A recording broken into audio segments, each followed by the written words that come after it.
Hello board warriors. Class 10th history का पहला chapter, Europe में राष्ट्रवाद का उदय। नाम सुनते ही नींद उड़ जाती है ना? बिल्कुल टेंशन मत लीजिए। आज के इस मास्टर क्लास में हम इस पूरे चैप्टर को A to Z डिकोड करने वाले हैं, एकदम पेपर रेडी फॉर्मेट में। 2026-27 बोर्ड एग्जाम्स में आने वाले सारे जरूरी सवाल, NCERT का पूरा निचोड़, सब कुछ यहां मिलेगा। तो चलिए फुल एनर्जी के साथ शुरू करते हैं। क्या हिस्ट्री का ये विशाल सिलेबस अब ये एक ऐसे पहाड़ जैसा लग रहा है जिसे पार करना नामुमकिन है? दिमाग में वही मीम चल रहा है ना कि ये दुख काहे खत्म नहीं होता वे। मैं समझ सकता हूँ, लेकिन घबराने की कोई बात नहीं है। इस चर्चा में हम सिलेबस के इस पहाड़ को छोटे छोटे, मज़ेदार और आसानी से समझ आने वाले हिस्सों में तोड़ देंगे। हर एक क्रूशल बोर्ड क्वेश्चन जो एग्जाम में छपने वाला है वो यहीं मिलेगा। तो बस पूरा फोकस यहाँ रखिए। ये है हमारा आज का डुअल ट्रैक बैटल प्लान। बहुत ही सिंपल है। पहले एक राष्ट्र का सपना देखेंगे, फिर फ्रांस की पहली चिंगारी, विचारधाराओं का टकराव, क्रांतियों का युग, जर्मनी और इटली का एकीकरण और अंत में बाल्कन संकट। हम क्रोनोलॉजिकल कहानी और विचारधाराएं दोनों को साथ लेके चलेंगे। ओके, तो चलिए सीधा डाइव इन करते हैं हमारे पहले कॉन्सेप्ट में, एक राष्ट्र का सपना यानी यूटोपियन विजन। इमेजिन कीजिए 1848 का समय। एक फ्रेंच आर्टिस्ट थे फ्रेडरिक सोरियू। उन्होंने एक ऐसी दुनिया का सपना देखा जो लोकतांत्रिक और सामाजिक गणराज्यों से बनी हो। उनकी इस कल्पना को यूटोपियन विजन कहा जाता है। मतलब एक ऐसा आदर्श समाज जो इतना परफेक्ट है कि उसका असलियत में होना लगभग नामुमकिन लगता है। उन्होंने दिखाया कि लोग अब किसी राजा या राजवंश की प्रजा नहीं हैं, बल्कि एक सामूहिक पहचान साझा करने वाले आजाद राष्ट्र राज्यों के नागरिक हैं। राजाओं के मुकुट जमीन पर टूटे पड़े हैं, जो निरंकुश शासनों के अंत का प्रतीक है। एग्जाम में सोरियो की इस पेंटिंग के विजन पर सीधा सवाल आता है, तो इसे बिल्कुल याद रखिएगा। अब आ जाते हैं अपनी कहानी के ऐतिहासिक ट्रैक पर। फ्रांस पहली चिंगारी। आखिर ये आज़ादी और राष्ट्रवाद की आग शुरू कहाँ से हुई? हिस्ट्री के योद्धाओं, इस टाइमलाइन को अपने दिमाग में बिल्कुल लॉक कर लीजिए। 1789 की फ्रांसीसी क्रांति से लेकर 1871 के जर्मनी एकीकरण तक ये पूरा फ्लो ही आधुनिक यूरोपीय इतिहास की नींव है। अगर ये डेट्स याद हो गई ना, तो समझ लीजिए आधा चैप्टर तो आपकी मुट्ठी में है। और यहां आता है हमारा बहुत बड़ा एग्जाम अलर्ट। 3 से 5 मार्क्स का ये सवाल सीधा बोर्ड्स में छपता है। फ्रांसीसी क्रांतिकारियों ने लोगों के बीच सामूहिक पहचान की भावना पैदा करने के लिए क्या कदम उठाए? ध्यान से सुनिए। उन्होंने मुख्य रूप से 4 काम किए। पहला, ला पैट्री यानी पितृभूमि और नागरिक का विचार दिया। दूसरा, पुराना शाही झंडा हटाकर एक नया फ्रांसीसी तिरंगा लाया गया। तीसरा, स्टेट्स जनरल का नाम बदलकर नेशनल असेंबली कर दिया गया, जिसे नागरिकों ने चुना। और चौथा, पूरे देश के लिए नाप तोल की एक समान प्रणाली और फ्रेंच भाषा को बढ़ावा दिया गया। इन सब ने मिलकर बिखरे हुए फ्रांस को एक मजबूत राष्ट्र बना दिया। अब कहानी में एंट्री होती है नेपोलियन की, और ये है एक और 100% पेपर रेडी टॉपिक, 1804 का सिविल कोड, जिसे नेपोलियनिक कोड भी कहते हैं। नेपोलियन ने क्या किया? उसने जन्म पर आधारित सारे विशेषाधिकार खत्म कर दिए, कानून के सामने सबको बराबर कर दिया और संपत्ति के अधिकार को एकदम सुरक्षित किया। व्यापार को बढ़ाने के लिए उसने सामंती व्यवस्था यानी फ्यूडल सिस्टम को हटा दिया और गिल्ड के सारे प्रतिबंध भी समाप्त कर दिए। मतलब सिस्टम को एकदम मॉडर्नाइज कर दिया।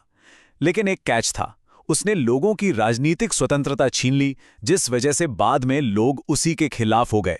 चलिए अब घटनाओं वाले ट्रैक से थोड़ा हटकर आइडियोलॉजी के ट्रैक पर चलते हैं। विचारधाराओं का टकराव।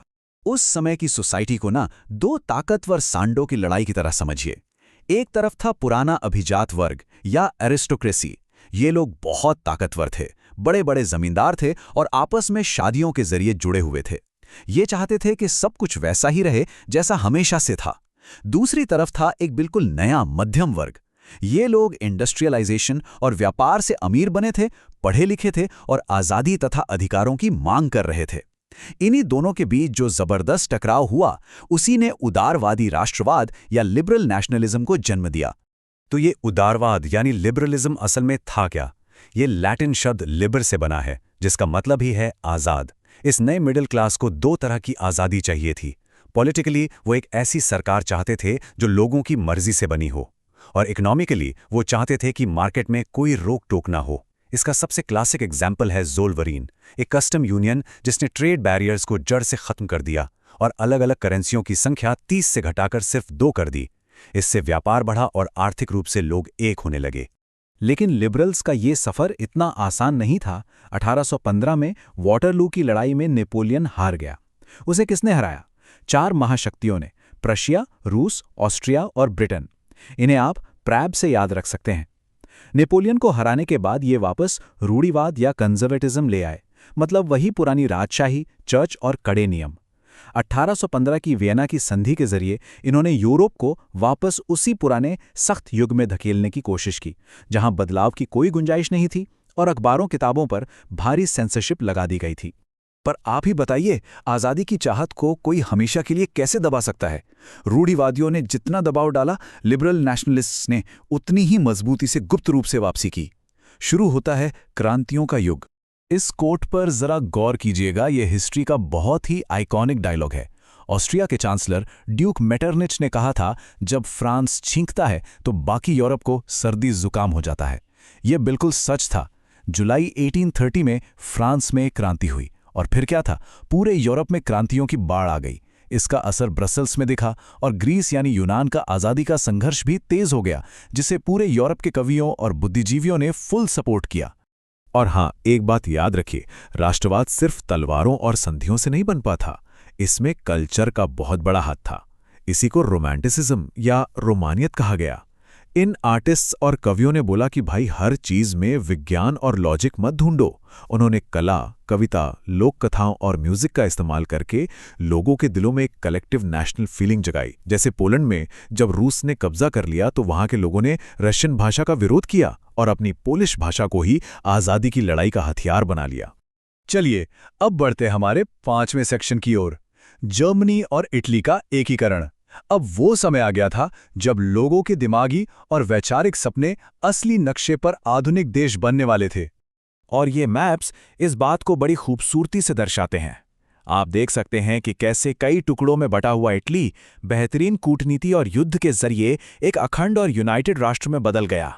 19वीं सदी के मध्य में इटली 7 अलग-अलग राज्यों में बटा हुआ था और इन 7 टुकड़ों को जोड़कर एक करना 19वीं सदी के सबसे बड़े चमत्कारों में से एक था। बोर्ड्स में इटली और जर्मनी का एकीकरण करने वाले इन हीरोज के बारे में 100% पूछा जाता है। इस मास्टर चीट शीट को एकदम रट लीजिए। इटली के लिए मेज़िनी वो विजनरी थे जिन्होंने यंग इटली नाम की सीक्रेट सोसाइटी बनाई। कैवूर वो डिप्लोमैटिक मास्टरमाइंड थे जिन्होंने फ्रांस से दोस्ती करके ऑस्ट्रिया को बाहर निकाला। और गैरिबाल्डी वो मिलिट्री हीरो थे जो अपने सशस्त्र स्वयंसेवकों, जिन्हें रेड शर्ट्स कहते थे, उनको लीड कर रहे थे। वहीं दूसरी तरफ जर्मनी का आर्किटेक्ट था ऑटो वॉन बिस्मार्क। उसने किसी लोकतांत्रिक क्रांति का इंतजार नहीं किया, बल्कि सीधे प्रशिया की सेना और ब्यूरोक्रेसी का इस्तेमाल करके जर्मनी को एक शक्तिशाली देश बना दिया। अब हम इस पूरे ऐतिहासिक सफर के सबसे डार्क और आखिरी चैप्टर पर पहुंच गए हैं, सेक्शन 6, बाल्कन संकट, जहां राष्ट्रवाद का वो खूबसूरत सपना एक भयानक रूप लेने लगा। 1871 के बाद बाल्कन का इलाका यूरोप के लिए एक जलता हुआ बारूद का ढेर बन गया। ये बहुत ही कॉम्प्लेक्स एरिया था जहां ढेर सारे अलग अलग एथनिक ग्रुप्स रहते थे जिन्हें स्लाव्स कहा जाता था। जैसे जैसे ऑटोमन साम्राज्य की पकड़ कमजोर पड़ी, ये सारे ग्रुप्स अपनी आज़ादी के लिए तो लड़ ही रहे थे, साथ ही एक दूसरे की जमीन हड़पने के लिए भी बुरी तरह लड़ने लगे। जो राष्ट्रवाद कुछ समय पहले तक आज़ादी का प्रतीक था, वो अब बड़ी यूरोपीय ताकतों के बीच साम्राज्यवाद यानी इंपीरियलिज्म और लालच में बदल चुका था। इस मास्टर क्लास में हमने पूरे चैप्टर के हर उस कॉन्सेप्ट को A to Z कवर कर लिया है जो आपके 2026-27 बोर्ड एग्जाम्स के लिए जरूरी है। इस पूरी चर्चा में हमारे साथ बने रहने के लिए बहुत बहुत धन्यवाद। लेकिन जाने से पहले मैं आपके लिए सोचने के लिए एक बड़ा सवाल छोड़कर जा रहा हूं। आखिर राष्ट्रवाद का वो प्योर और पवित्र विचार जिसे लोगों ने अपनी आज़ादी के लिए चुना था, वो इतने जहरीले साम्राज्यवाद में कैसे बदल गया कि उसने 1914 में पूरी दुनिया को पहले विश्व युद्ध की तबाही में धकेल दिया? सोचिएगा जरूर।